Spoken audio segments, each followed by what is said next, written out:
Jadi rumah bukan hanya sekedar tempat tidur, tempat makan, tempat istirahat, rumah untuk pendidikan anak-anak kita. Rumah untuk ibadah. Rumah untuk memikirkan agama. Ini yang kita pikirkan sekarang. Ini model kehidupan sunnah. Jangan kita ikut-ikutan kehidupannya orang-orang yang tidak beriman. Kehidupannya orang tidak beriman itu kata Maulana Umar seperti penyakit gatal. Gudik, nanti gudik sampean. Gudik itu pertama kali itu malah enak dikukuri gitu, garuk-garuk malah enak rasanya. Gitu. Tapi kalau terus lama-lama busuk mampus nanti. Gitu. Kalau nggak cepat-cepat diobati, begitu juga. Kemaksiatan yang ada dalam masyarakat, pelanggaran agama yang terjadi dalam masyarakat. Awal-awalnya itu seperti malah bikin hidup lebih hidup. Kelihatannya malah mencerahkan kehidupan ini pada awal-awalnya. Tapi itu penyakit gatal. Ya. Lama-lama bosok semuanya. Itulah kehidupan. Karena penyakit rohani ini pertama kali itu seperti nggak ada masalah, tapi lama-lama kebingungan, ya kan? Mencari orang soleh bingung lagi, mau cari istri solehah bingung lagi. Nah kamu sendiri sudah rusak wanita-wanita, bagaimana kamu mencari wanita yang solehah? Kamu yang sudah kamu rusak semua. Maka wanita pun berdoa minta suami yang soleh. Bagaimana ada suami soleh sekarang ini? Wong laki-laki sudah kamu rusak semua dengan dandan-dandanan kamu itu. Iya nggak? Coba semalaikan. Maka sekarang ini tobat bareng-bareng umat Islam ini semalaikan. Kembali hidupkan taklim di rumah, masya Allah. Hidupkan taklim di masjid. Suasana sunnah di rumah, suasana sunnah di masjid kita hidupkan. Siapkan waktu 3 hari, 40 hari, 4 bulan untuk belajar amal sunnah, menyebarkan amal sunnah. Maka Subhanahu wa ta'ala, kalau sunnah ini dihidupkan, maka akan jadi obat dari kerusakan-kerusakan yang sudah merajalela di seluruh dunia ini. Maka ternyata kehidupan sunnah itu kehidupan yang indah, kehidupan yang menenteramkan, kehidupan yang membahagiakan, kehidupan yang penuh dengan barokah. Amal-amal sunnah kita hidupkan. Insyaallah malaikat. Nah, sunnah itu banyak malaikat. Sunnah Nabi atau maksudnya sunnah Nabi itu kehidupan Nabi itu banyak panjang ceritanya ini. Seluruh yang ditulis di dalam kitab-kitab para ulama yang jumlahnya beribu-ribu, berjuta-juta itu ya cerita sunnah Nabi itu sebetulnya. Yang namanya kitab fikih, yang namanya kitab usul fikih, yang namanya kitab apa saja. Itu sebetulnya ya hanya bercerita mengenai bagaimana kehidupan Nabi itu sebetulnya. Tetapi semulaikan, kalau yang kita sudah tahu itu kita kerjakan sungguh-sungguh, Allah berjanji nanti itu yang kita tidak tahu itu jadi tahu. Kita sudah tahu, saya tahunya itu baru adab makan saja Pak. Ya itu diamalkan betul-betul. Baru adab tidur saja, iya itu diamalkan betul-betul. Nanti oleh Allah akan dikasih tahu yang lain. Kata Nabi, barang siapa yang mengamalkan apa yang dia sudah tahu, Allah akan kasih dia ilmu mengenai hal-hal yang dia belum tahu. Tapi kalau yang sudah tahu nggak diamalkan, dulu keluar 3 hari pakai adab semua, setelah 40 hari malah nggak pakai adab, wah ini nanti lupa semua jadinya. Sedangkan kehidupan agama itu ya kehidupan sunnah itu, bukan bicara-bicara saja, itu bukan.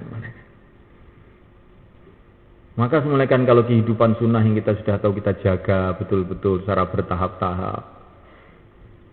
Maka semulaikan Allah Ta'ala nanti Allah akan tambah lagi.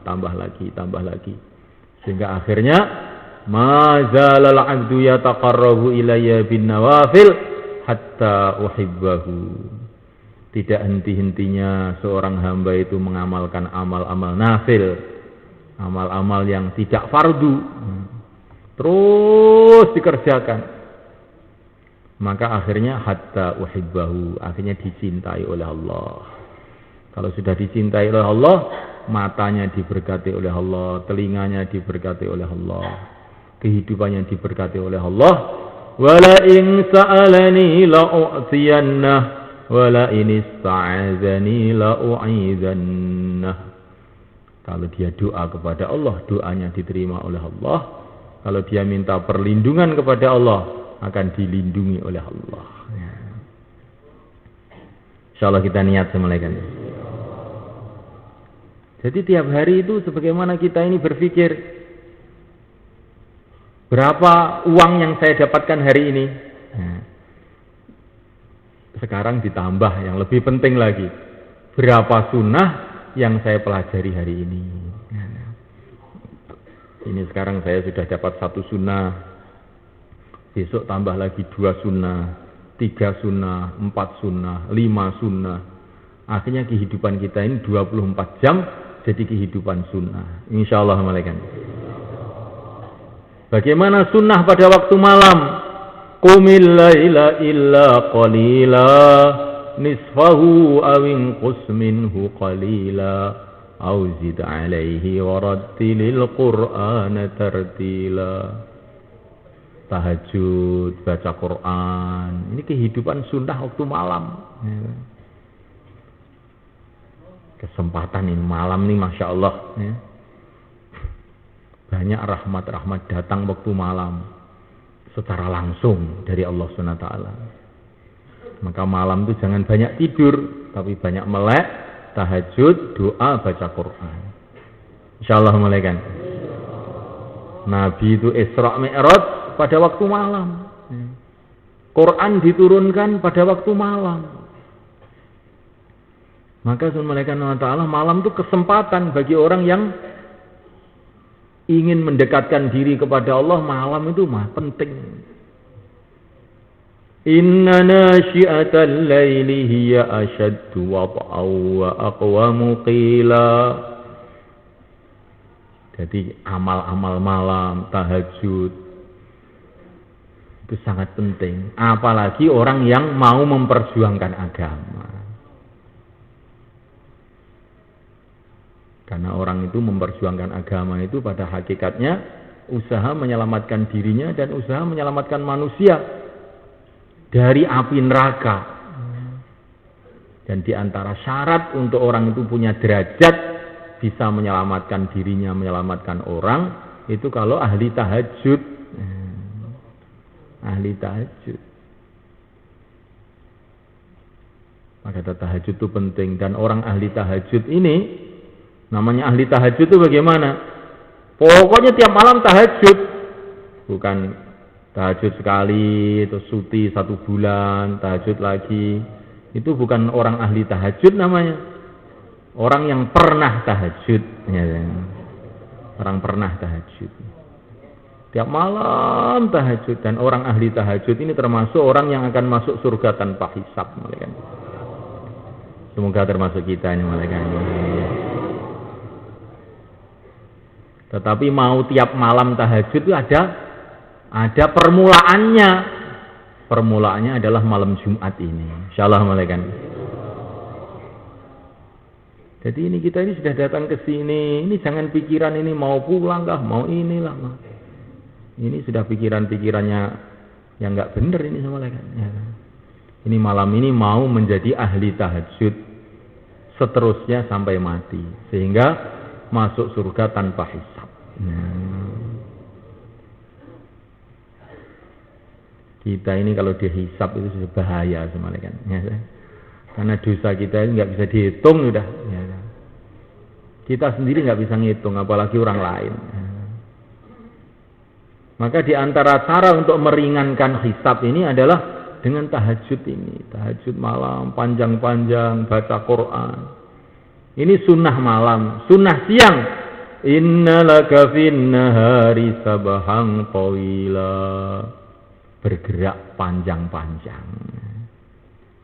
Panjang. 2,5 jam itu sudah panjang belum kan? Belum. Ya. Kamu kerja di rumah saya 2,5 jam aja Pak. Kelihatannya nggak usum begitu itu. Kamu kerja di saya 1 hari, biasanya begitu kan. Ya. Tapi kalau untuk dakwah 2,5 jam saja. Ya. Sekarang ini kamu saya angkat jadi pegawai negeri 4 bulan. Wah, orang nggak mau Pak. Saya banyuwannya 40 tahun. Ya. Tapi kalau untuk dakwah 4 bulan saja. Ya. Ya nggak sama kan? Ya. Kalau uang saya ingin yang banyak-banyak Pak. Tapi kalau dakwah yang penting dikit-dikit tapi istiqomah Pak. Ya. Itu pikiran seperti ini benar apa enggak sama kan? Ya setengah benar setengah tidak. Ya. Ini sudah mulai kan? Ya. Dan kita ini mau habis-habisan semangat ini, kadang-kadang juga masih jadinya itu begini ini. Nah kalau sudah pikirannya itu cuma sedikit-sedikit saja, wes amblas nanti semulaikan. Maka kita ini bersungguh-sungguh semulaikan. Bukan kita hanya dakwah, wajahidu fillahi haqqa jihadih, dakwah dengan sungguh-sungguh, berjuang dengan sungguh-sungguh. Insyaallah semulaikan. Bukan hanya kita hanya ibadah wa tabattal ilaihi tabtila, ibadah yang sungguh-sungguh. Jungkung ibadah. Nah baru kalau kita punya pikiran begitu itu benar nanti. Karena kita di dunia ini cuma 60 tahun untuk persiapan hidup jutaan tahun, miliar tahun, triliun tahun, nggak ada habisnya. 60 tahun untuk persiapan triliun tahun. Bagaimana semulaikan kalau kita ini tidak sungguh-sungguh itu ya betul-betul rugi semulaikan. Maka ada ulama itu sholat malam suntuk sampai kakinya itu bengkak, sampai istrinya itu melihat tuh nangis karena kasihan ini. Sholat gak henti-henti malam-malam suntuk. Siang puasa lagi, ya. Masih amal ini lagi, amal itu lagi, masih dakwah lagi, masih ini lagi. Maka istrinya ini bilang, Pak, mbok yo agak dalon-dalon toh Pak. Ya. Maka suaminya itu bilang, hai istriku, setelah ini akhirat. Ya. Di akhirat itu tidak ada tempat kecuali 2 saja. Kalau enggak surga ya neraka. Ya. Akan saya habiskan tenaga saya, habis-habisan supaya nanti saya itu ke sana itu di akhirat itu tidak menyesal. Pokoknya saya sudah habis-habisan kok masih ke neraka juga. Ya semuanya nasib nek ngono kuwi. Nah gitu. Tapi yang paling saya susah ini kalau saya enggak habis-habisan terus sampai di sana itu saya menyesal. Waduh, biyen jatuhno tenanan yo gak ngene iki. Nah, ini yang betul-betul saya enggak mau ini. Saya ingin habis-habisan supaya sana enggak akan menyesal, enggak akan menyalahkan diri saya sendiri dan enggak ada orang yang menyalahkan saya. Ini ulama zaman dulu itu kayak begitu sebenarnya. Kalau kita ditarget, Masya Allah, ya dalon-dalon kang aja ngejosen. Loh ini aku kok nek dalon-dalon terus neng kono aku rugi niku tanggung jawab ta kowe. Aja muni ngono kuwi, aku urung ngejos nek dibandingne sahabat ngono ya. Sekak ning apa-apane. Ngejos itu dibanding wong sing turu wae ngono kuwi. Rodok sregep sithik jare wis ngejos. Ngejos apa ngene. Mbok dipikir kaya Sayyidina Ali Zainal Abidin salat 1000 rakaat ben bengi. Lah nek wis ngono kuwi kenek diarani ngejos kenek. Salat 4 rakaat ngejos. Apa ngene. Ini mergo wong mboten mikir akhirat jadi ngeten iki ya. Amal akhirat sithik nek rumasane wis ngejos ya. Metu 4 wulan rumangsane suwi gitu. Yang 4 wulan ya, nenek macul wis 40 tahun. 4 wulan kok ngejos. Lah nek metu 4 tahun ngono ya musyawarah lah mungkin ke ngejosen. Iki lha 4 wulan mosok ke ngejosen. Nggih mboten. Insyaallah Bang nggih.